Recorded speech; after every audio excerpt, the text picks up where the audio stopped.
Hello and welcome to the Oak Spring Podcast, where we celebrate the legacy of Mrs. Bunny Mellon through the work of the Oak Spring Garden Foundation. I'm Chris Stafford, and this is Season 3, Episode 8.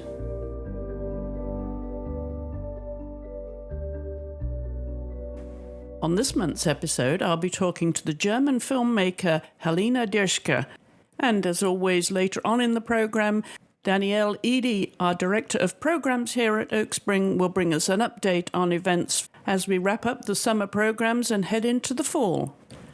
But first, Halina joins me to discuss her groundbreaking 2020 documentary film, Beyond the Visible, which tells the story of the pioneering Swedish artist Hilma of Klint, whose visionary abstract paintings predate the recognised founders of abstract art. Her spirituality and modern scientific discoveries produced a massive body of work which was tragically omitted from art history books and museums for decades. And we'll also learn how Halina has spent her residency at Oak Spring and how it has further inspired a new film project. Halina, welcome to the Oak Spring Podcast. Thank you very much for having me. Well, I know you're coming to the end of your residency. I want to talk to you about that before we end this conversation, but let's begin with the project, the film that you made, Beyond the Visible.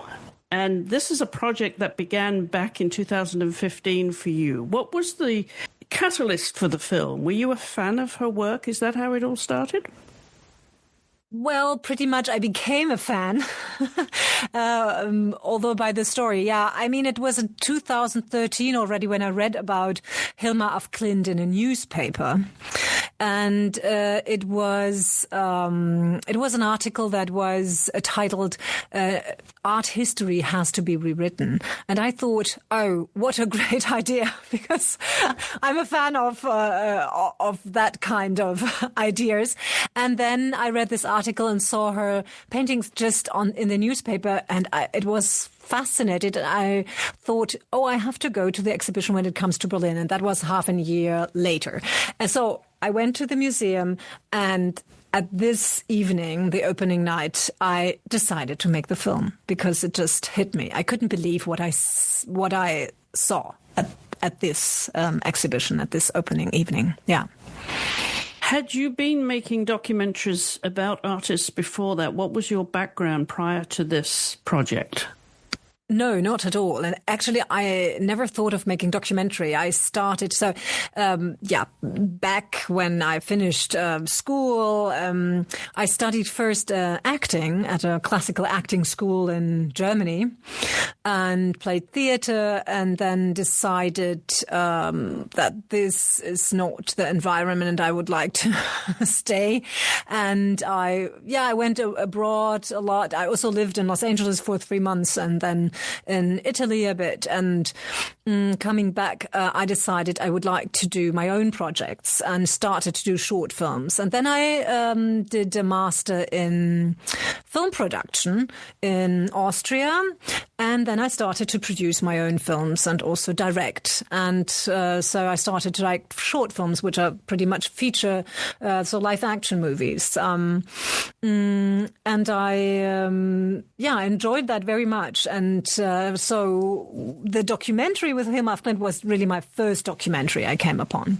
It was just an idea. I couldn't think of anything else by this time that was such an intriguing story. And I met the curator that evening in Berlin, who started the whole exhibition, and that was so fascinating that I thought I have to make a film, a documentary about that, and to tell how art history has to become rewritten. Do you feel you accomplished that then with this documentary, Halina? Well, I hope so. Well, indeed, as you said, so 15, we started to shoot 2015, and now it's 2026, so it's 10 years ago, and the world has changed since then. A lot of exhibitions have been about Hilma af Klint around the world. And when I finished the film, actually, the Guggenheim in 2019 made a big show on Hilma af Klint, which was the most successful show the Guggenheim Museum ever had in their history. And they also showed the film in their cinema, and the film then had a tremendous success with film festivals all over the world. It was sold to many other countries, but especially in the US, I have to say. It was a huge success. Also with my distributor, Zeitgeist Films in New York. It was really a huge success somehow with the streaming. It's still going on. So people watch the film continuously here in the States. So I'm very, very happy. So, it's a huge country, and a lot of people became interested in her due to the fact that it was shown at the Guggenheim at this fabulous exhibition. What do you think is the fascination about her? Because clearly she was a very, very interesting woman, and she lived into her 80s. She formed the famous five, of course, and was a very spiritual person. But what do you think is the fascination about her? Why do you think the public resonates with who she was today? Well, I think, there are probably two sides. So first, probably, of course, her art, the way how she painted, these huge paintings, the 10 largest, are absolutely fascinating, but also all the other series, then how she was working in these series. But I think a lot of people are attached to her, become interested in her because of the spiritual side, which you can also see and feel in the paintings. And I think also for me, that was one of the main issues that intrigued me so much, because I thought it is so fascinating. Yeah, it is so fascinating that someone really, get into the spiritual world, but is following somehow her intuition all of her life. And she never let go of the spiritual side of being on this planet, I would say. I think this is one of the most intriguing things. And it is also something that even if you're not into spirituality so much, it is something that you can sense very easily when you're attending one of the exhibitions. When you're in an exhibition, seeing her paintings, it is a very different atmosphere from any other exhibitions you have probably seen or been in museums. Well, clearly the project has been very successful. The film has got international recognition already, but like any project of this size, Halina, as you know now that you're a serious filmmaker, it had to begin with the funding, right? Where did that come from? Did you identify the sources before you even started? Explain to us how you accessed your funding. Yeah, that is always the biggest question when you're a filmmaker. And in my country, in Germany, I'm from Berlin. So we have, we have a lot of funding sources because the state is funding our film industry or filmmakers. But the thing, it was very hard because, and that is also a very interesting point, most of the fundings and also broadcasters told me, oh no, it's a story about a woman. Nobody knows her. That was actually the argument to say, oh, no, we're not funding her. Nobody knows her in a way. So I just got funding for the from two very little fundings in Germany. And pretty much, and I got also an investor who gave me a little bit money, but it was a project where I really had to do a lot by myself. So how did you decide on the format then at the beginning now? You mean the format of the film, how it is done? Yes. How you the actual production, the format, how you were going to shoot this. I mean, it's a big enterprise when you start off making a film, a documentary that would be as serious as this, and obviously, and how establish a place in art history. So you had to get all your ducks in a row, as we say. So how did you decide on what film format? Yeah. Well, that is also very interesting. I mean, when I started, I knew actually quite early, because I went several times to the exhibition in Berlin and then also to other cities when it moved on.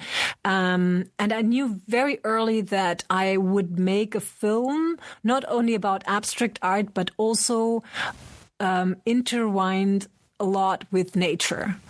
And I didn't know when I was, somehow it came to me by looking at the paintings.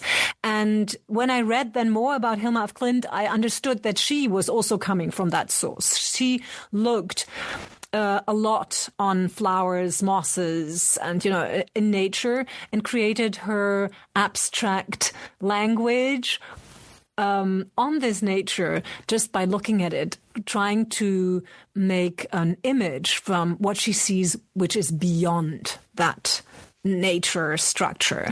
And that's how so that was a big thing for me, that I thought it's really about, this is a big issue that we have to focus on that, because nature is a very spiritual thing. Nature is the only thing we're looking at which human beings haven't invented.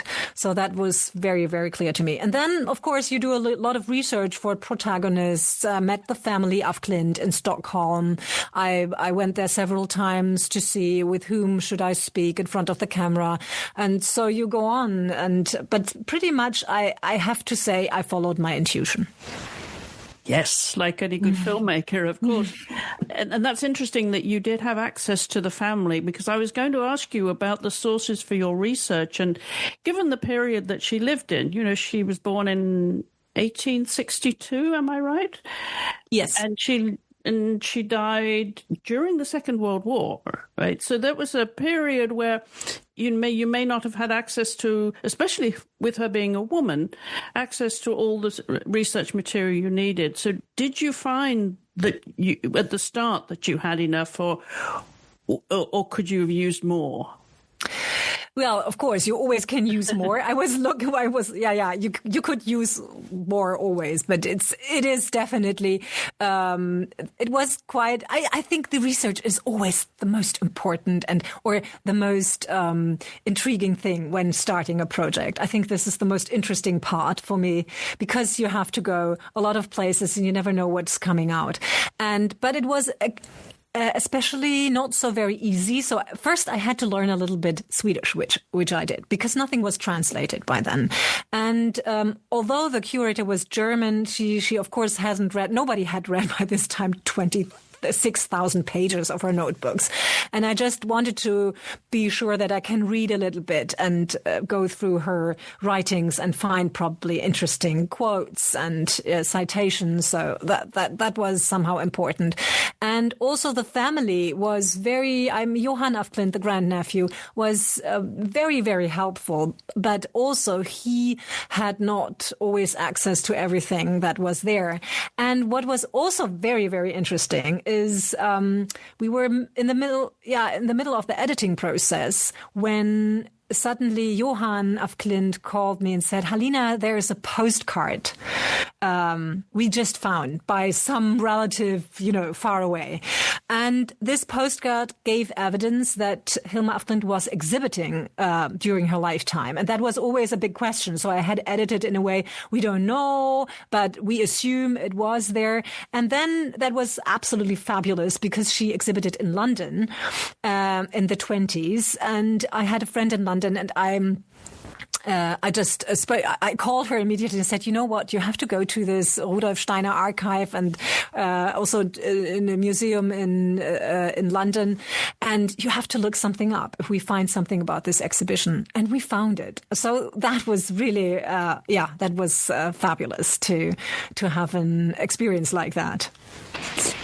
I'm sitting here smiling with envy at having access to that kind of information, because it must have been, just made the project for you, when you dip into these resources that would be surprising. So I'm sure there were surprises along the way. But what ultimately did the film reveal to you about the artist that you didn't expect when you started? I don't know if there was something that I didn't expect. I mean, things like that. I didn't expect to find so many probably intriguing themes around just abstract art and around this art history problem that was. I mean, of course, I liked the scandal that it's an historic scandal that they excluded her, because that was basically what all the museums have done until this exhibition until 2013. But I was really... I was somehow captured by this whole spiritual side of it. And what I also didn't expect is how close it was with the physics, with quantum physics. So that's why I also included a lot of, with this historian of science, a lot of science into it, because it explains a lot about this time. And that was something this combination with science and spirituality, I thought was absolutely fabulous. Terrific, I think. And I think this is also something a lot of people tell me when they saw the film, that they are also inspired by that, because this is something that they wouldn't have thought of as well. So it is really something fabulous that I discovered while making the film. And also, perhaps, did you discover in the making of the film that she did have exhibitions during her lifetime that we didn't know about? Well, only the one exhibition in London so far. But what I also discovered, and the research is going on that is very interesting, and I think we will find out very soon even more about that, is that how many people have seen her work.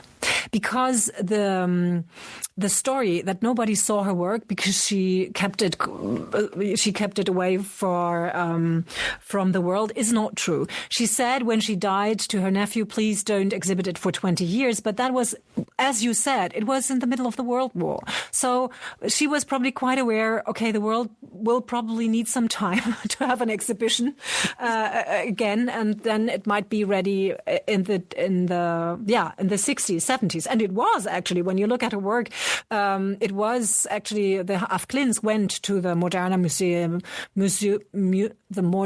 Museet in Stockholm, and there they offered the works to them, and it looks really like hippie art, and they refused it, which was very, very funny.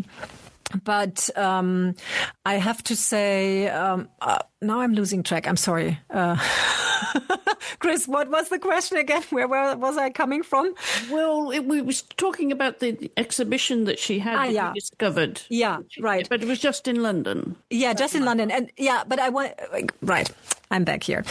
So what I wanted to say is she had a lot of friends and lots of connections with people, and she had a house in the middle of the woods at a little island near Stockholm, and there she had her paintings hanging, and I think a lot of people must have seen it, and we are just about finding out. And she photographed those paintings. This is also something that you can find in the archive, but you really have to look at all the notebooks, and then you find photographs, and even, I mean, it was just black and white photography by then, but she hand colored some of the photographs. And then I found also a letter by Rudolf Steiner, who was in Switzerland by this time, and she wrote him, you have my photographs of these letters. And that's why I assumed, because by this time, by 1914, 15, when he was building up his anthroposophy in Switzerland, the community, also Kandinsky was very intrigued, and Mondrian, they were very interested, and also very interested in getting in contact with Steiner. So this is still not, it is still not sure if they have maybe seen the photographs which Steiner had. So still a little bit more to tell. Yes, it sounds as if there's a follow-up there somewhere, Halina, when you have time. Did you explore the formation of the famous five, that she pioneered that spiritualist circle, didn't she? Did you dig into that? Yeah, I did. I mean, there are other art historians who do now more, or historians work on that. And as it looks, so the five were really, I think, they formated a group also of close friends.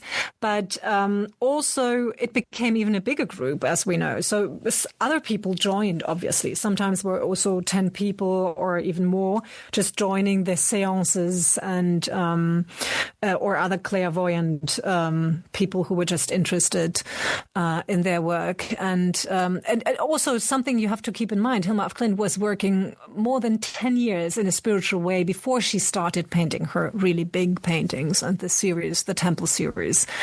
And so she really has developed within 10 years. It didn't come overnight. And also with the support of her friends and of the group of the five. Yeah. I wonder what was most important to her. Was it her spiritualism or the way that she was able to express herself through her abstract art? Did you come to any conclusions about which came first for her? Yeah, I would say clearly the spiritual world. The spiritual fact that we are, that we are on a planet which is very materialistic, but every one of us has to go at the end. So I think this is something that I also point out in the film at the very beginning, because that somehow popped out to me even when reading her things. She was quite aware that there must be something else, because we don't know where we come from or where we were going, and she wanted to explore that. And more because she saw her younger sister die in a very early age. And of course, then you become interested in death, but not necessarily in the spiritual side. But she did that because the Theosophy was by this time becoming quite famous, which was founded in New York and then came quite early to Europe and to Sweden. And she joined that and joined this whole world and the thoughts of Theosophy. And I think that liberated her a lot. And she never stopped being a spiritual person. So I would say that is the most important thing. I also would say her paintings don't belong into a museum. Many people would probably not agree with me, but I think she definitely needs her own place where the paintings can be alone and unfold their energy and the peace you can really experience with them. And that is something that she planned with by planning a temple for her paintings. And where can we find that? Not yet. We're working on that. There's also a group forming at the moment, a group also with some Americans. We thought about why not trying to do a big crowdfunding and worldwide, because we have now millions of people who are big fans of Hilma af Klint, and starting a project that is called the Temple for Hilma af Klint's paintings, and then probably see where it takes us, but hopefully to a successful temple in the end. And so for now, where can we find her work primarily? So the Stiftelsen, which is the foundation, the Hilma af Klint Foundation in Stockholm, is taking care of the paintings, and they are traveling a lot. At the moment, there's a big show at the Grand Palais in Paris, and I don't know, it is constantly traveling. I don't know where the next show is actually, but there will be more and more shows, although I think it would be better that those works don't travel just without any pause. I think this is never good for an artist's work. So it would be good to have a place where they could rest, let's say. But I think there will be some more possibilities in that next year to see her work around this planet. And where can we watch the film? Oh, the film you can watch on Amazon Prime or Google Play, a lot of films. And also the Kino Lorbeer is the one who's distributing them. They have also a website and I think their own streaming platform. And so for art house films in the US, it's quite, it's available. And what has this film taught you or informed you in terms of being a filmmaker as to what you would like to work on next or in the future? Yeah, actually, there are always many projects I would like to work on next. But the Hilma of Klint film came in when I was already working or doing research on another interesting woman. And that is actually why I also came or was invited to the Oak Spring Foundation. And that is Maria Sibylla Merian, which is the first entomologist in the 17th century, a German woman who sailed 1699 to South America. And that was a story I was intrigued already 20 years ago. And then I started research. But yeah, the Hilma of Klint film moved into this research. And then I had to make that, I knew I had to make this film first. But the Maria Sibylla Merian is definitely my next project. I'm really interested in it. And really, the way I'm doing, I have done also other documentaries. So I think the way I found how to cope with archive material and to cope with a biography is really, yeah, that's something that I explored in the Hilma of Klint movie a lot. And now you're at Oak Spring and we're coming to the end of your residency there. What are going to be your biggest takeaways on how you spent your time at Oak Spring? Yeah, actually, it was absolutely fabulous. My time here was very effective, I have to say. I made a lot of contacts, and it is a kind of heaven for me because all I need is a garden and a library, and the library is such a treat. I mean, it's so fantastic. So I was looking a lot of books, and of course, they have originals from Maria Sibylla Merian and related artists and her daughters, and so I have now really, in the last month, I have built somehow a new network around this story, and I'm very inspired because I'm now going back and could really start very quickly with my film on Maria Sibylla Merian. And also, yeah, I also got introduced to some maybe very interesting protagonists for the film, entomologists, art historians, and so on. And I'm really looking forward to do this film. Although, well, what a surprise, I still need the money. I still need to get all the money together. So that is a project for the future. And in the meantime, do you have anything to start on once you get back home? Yeah, when I get back home, I will do. I have to re-edit the Hilma of Klint movie for Swiss television. So that is something that I will do now in the fall, and because they need another format a bit, but I'm quite happy that it will be shown finally because it hasn't been shown in television, in German-speaking television so far. But I'm quite confident that I hopefully will do the Merian film next year. That is my plan. So I really wish for it. And maybe I find more supporters and more people who are interested in insects, butterflies, arts, wonderful art, and will support that. And then I will be able to shoot that next year, which would be fabulous because I have done now so much work and also will start a kind of pre-production when I'm coming back. So Oak Spring gave you what you needed and more then during your residency?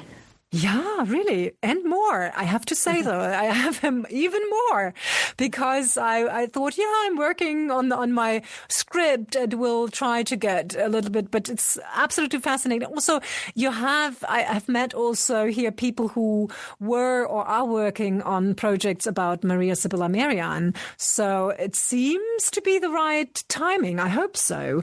And so many projects are coming up probably now around her. And this is definitely a story that needs to be told. And I think to explore also, this is something I have find out. I love to do films where always the nature is involved. And in this film, of course, nature will be the main topic because that's the metamorphosis Maria Sibylla Merian discovered and was looking at is of course the main topic, but also her voyage to Suriname, to South America, which will be fabulous to be filming there and also explore the jungle of South America to find the right butterflies. Well, Halina Dyrschka, thank you so much for coming on the Oak Spring podcast and telling us more about your documentary film, Beyond the Visible, about Hilma af Klint. Thank you so much for your time and good luck with the future projects. Thank you so much, Chris. Thank you.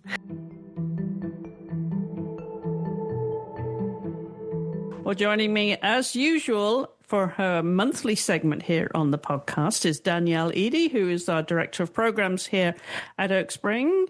How's the summer going, Danielle?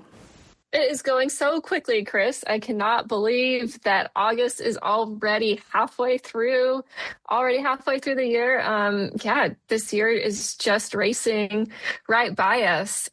Earlier this month, we were at max capacity here at Oak Spring. We had 2 separate sets of visitors. We had 10 interdisciplinary residents and a sabbatical staying over on Rokeby, a mix of filmmakers like Halina, who I know was just on the podcast, a musician, a dancer, writers, researchers. And at the same time, we also had a group of students from the Dumbarton Oaks Summer Plant Humanities program. So that group comes out every summer and they spend usually 1 week with us. This year, they spent 2 weeks with us because there's some construction going on down at the Dumbarton Oaks campus in Washington, D.C. So we got to have 2 lovely weeks with that group. So the Dumbarton Oaks Plant Humanities Summer Program is for advanced undergraduate and graduate students who are all working on individual projects that relate to plant humanities research. So some are looking at their family's own history and relationship to a specific crop. I can think of one project about tobacco.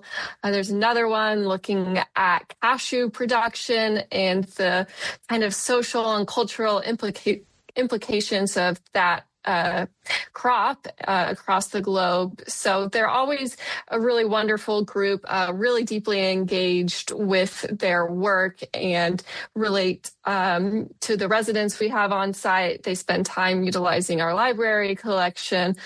So I think it's at least the 4th year we've done that program and hosted them here. So that just wrapped up recently. And then otherwise, we are looking straight ahead to a number of short courses that we have coming up. The last week of August here, we will have paper making, which is, again, one of our older short courses. We've been hosting that instructor, Alyssa Sikora, since at least 2021. And Alyssa's a wonderful crafts person and artist coming to us from outside of Asheville, North Carolina. And so the students come up and spend all week learning how to make paper from plants. So it's a great way to kind of think about the materials that you're interacting with every day and where do they actually come from? How is paper actually made, or how can it be made in a sustainable way? So that's a class we're hosting. And then going into September, we will be hosting Frances Palmer, who's another incredible artist based in Connecticut. She teaches a class that's called Hand Building Topiary Pots. So they are using clay to, as the title suggests, hand build topiary pots, and they spend a lot of time looking at the archives and thinking about Mrs. Mellon's design aesthetic and the pots that she used in her garden and in her greenhouses. And this year, that class will be taking a field trip down to the BMFA in Richmond to see the vast collection of artworks that the Mellon donated to the BMFA. So we're looking forward to that. And then after Frances's class, we will host Amy Myers and Teresa O'Malley for our Cultural and Natural Ecologies residential short course, which is looking at early colonial times in America and the trade of plants and the first establishments of gardens and nurseries in the United States. So that's a very library-centered course, very rigorous, very academic. So we're looking forward to that as well. So those are some of the residential short courses coming up quite soon. At the end of this month, we will have the last application deadline for our 2026 short courses, and that will be the application closing for our viticulture class, which is called From Vine to Glass. And that course is in partnership with the wonderful Lost Mountain Winery, which is located just 10 minutes from Oak Spring, of truly fabulous winery and vineyard. So the class is about grape growing, about grafting and pruning grapes, how to grow them to be most fruitful, and then we'll include a field trip to Lost Mountain, and of course have a number of wine tastings throughout the program. So that's a Wednesday through Friday class that we have in November, and I hope our listeners will check out that application, which they can find right on the Oak Spring website under Programs, Residential Short Courses. So that is the last opportunity to apply for a class in 2026. And then otherwise, later this in the coming months, we'll be releasing our 2027 roster of residential classes. So listeners can be sure to stay tuned and check out our newsletter to hear about programs coming up next year and opportunities to come and have that really special experience of living and dining right here at Oak Spring. So those are the main things we have going on, Chris. And then I also wanted to highlight a really exciting new program that is just starting in a couple of days. It is actually taking place not at Oak Spring, but way out in Nevada and California. So this year we have a new class taking place called Super Trees, which is about the really ancient, very, very old trees on the West Coast. So the class will be led by our beloved instructor, Michael Gage, and they will be looking at bristlecones. They'll be looking at redwoods and sequoias.